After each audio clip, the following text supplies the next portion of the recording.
Hello my dear student, आइए प्यारा सा एक हम कंपटीशन का सवाल देखते हैं जो आरआरबी जेईई 2019 शिफ्ट 2 में पूछ चुका है। ये आपका सवाल है 0.18 पर रेकरिंग है। इस सवाल को बनाना है कि कैसे बनेगा। रेकरिंग का मतलब होता है कि 8 बार बार रिपीट कर रहा है। तो हम लोग यहाँ पे करेंगे क्या कि टोटल संख्या लिखेंगे। तो टोटल संख्या हमारा 18 है। फिर यहाँ पे हम माइनस का चिन्ह देते हैं, यही रूल है शॉर्टकट बनाने का। यहाँ पे हम देख रहे हैं कि 1 पर रेकरिंग नहीं है, तो बस 1 को हम यहाँ पे माइनस में लिख देंगे। देखें कितनी संख्या पर रेकरिंग है, तो सिर्फ एक संख्या पर रेकरिंग है 8 पे। उसके बदले में हम बट्टा में क्या करेंगे कि 9 लिख देंगे। और फिर हम क्या करेंगे, देखेंगे कि कितनी संख्या पर रेकरिंग नहीं है, तो मात्र एक ऐसी संख्या जिस पर रेकरिंग नहीं है, तो उसके बदले में हम 1 0 लिख देंगे।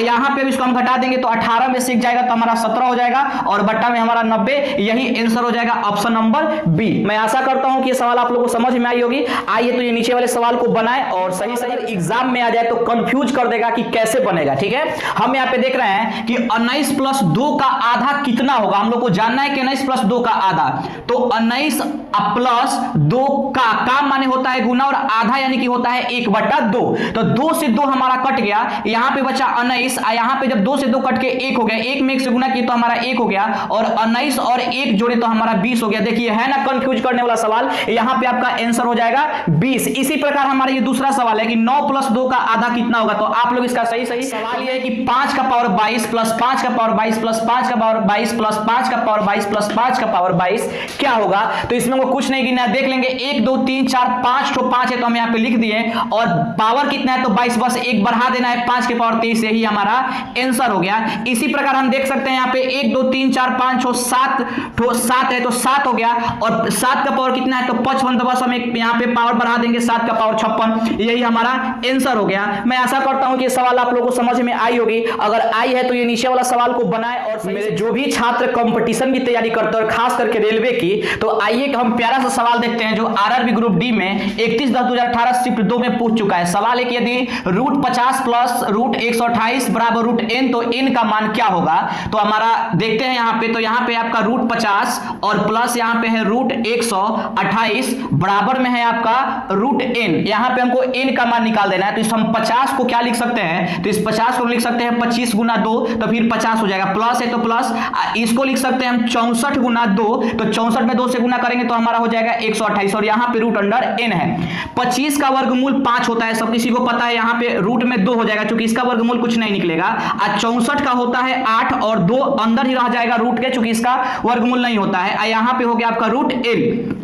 अब यहां पे हम क्या करेंगे कि हम देख रहे हैं कि 5 √2 और 8 √2, यहां पे हमारा हो गया 13 √2, यहां पे हो गया √n। अब यहां पे हम करेंगे क्या कि दोनों तरफ वर्ग कर देंगे, दोनों तरफ वर्ग करने पर, दोनों तरफ वर्ग करने पर। तो जब हम दोनों तरफ वर्ग करेंगे तो यहाँ पे 13 √2 का वर्ग करेंगे यानी स्क्वायर करेंगे, यहाँ पे n का भी स्क्वायर कर देंगे। तो जब 13 का स्क्वायर करेंगे तो यहाँ पे हो जाएगा 169, यहाँ पे रूट से रूट कट गया तो यहाँ पे हो गया 2, यहाँ पे भी स्क्वायर से रूट कट जाता है तो यहाँ पे आपका बच गया n। इसको जब हम गुना करेंगे तो ये हमारा हो जाएगा 338, यहाँ पे हो गया n, यानी कि n का हमारा मान हो गया 300। स्टूडेंट आइए हम जोड़ का एक आसान तरीका सीखते हैं, जोड़ का और घटाव का। बहुत ही जबरदस्त तरीका है, एक बार आप लोग देखिए। यहां पे हम लोग क्या जोड़ना है कि 3/5 + 6/7 को जोड़ना है। तो सबसे पहले हम करते क्या है कि दोनों का आपस में हम लोग गुना करा लेंगे। तो यहां पे हमारा हो जाएगा 7 × 5 = 35 हो गया। कितना हो गया मेरे प्यारे दोस्तों, तो 7 × 5 = 35। उसके बाद हम क्या करेंगे कि इससे इसमें गुना करा लेंगे और इससे इसमें गुना करा के जोड़ देंगे।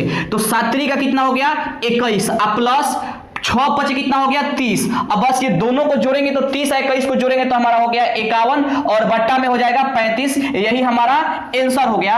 अब इसको आप लोग ट्राई कीजिए। अब हम देखते हैं घटाव का आसान तरीका। तो इसको हम लोग कैसे बनाएंगे, तो बस इसका भी हम लोग क्या करेंगे कि दोनों का गुना करा देंगे तो 5 3 हो गया हमारा 15 और फिर यहां पे भी क्रॉस क्या करेंगे कि गुना करा देंगे। तो यहां पे हम गुना कराएंगे तो 8 5 हो गया 40 और बीच में माइनस है तो माइनस का चिन्ह देंगे। यहां पे हो गया 4 3 12। अब इसको जब हम घटा देंगे 40 में से 12 तो ये हो गया 28 अब बट्टा में हो जाएगा 15 आई होप ये वीडियो आप लोगों को समझ में आई होगी। अगर आई है तो इस सवाल को भी ट्राई करें और कमेंट माय डियर स्टूडेंट। आइए हम एक प्यारा सा परसेंटेज यानी प्रतिशत का सवाल देखते हैं। सवाल आपका ये है कि 500 का 20% का 30% कितना होगा। तो ये ऐसा सवाल है कि बच्चे इसको देखते ही घबरा जाते हैं, लेकिन ये सवाल बिल्कुल ही आसान है। देखिए हम लोग इसको कैसे बनाएंगे। यहां पे आपका 500 का मतलब होता है गुना, अब 20% का मतलब होता है बट्टा में 100, अब फिर यहाँ पे का है यानी कि गुना, यहाँ पे है 30%, तो 30 प्रतिशत का मतलब बट्टा में 100। तो यहाँ पे देख सकते हैं कि एक शून्य से एक शून्य कट गया, यहाँ पे एक शून्य से एक शून्य कट गया, और यहाँ पे एक शून्य से एक शून्य कट गया, और यहाँ पे एक शून्य से एक शून्य कट गया। तो नीचे का सभी संख्याएं कट गई, तो यहाँ पे हमारा बच गया 5, और यहाँ पे बच गया 2, और यहाँ पे बच गया 3। ये सबका जब हम गुना कराएंगे तो हमारा आ जाएगा 30, यानी हमारा आंसर हो गया 30, ऑप्शन नंबर बी। तो मैं आशा करता हूं कि सवाल आप लोगों को समझ में आई होगी। अगर आई है तो आप लोग ये सवाल बनाइए कि 800 का 40% का 20% कितना होगा, और सही आंसर कमेंट कीजिए, वीडियो को लाइक कीजिए, शेयर कीजिए।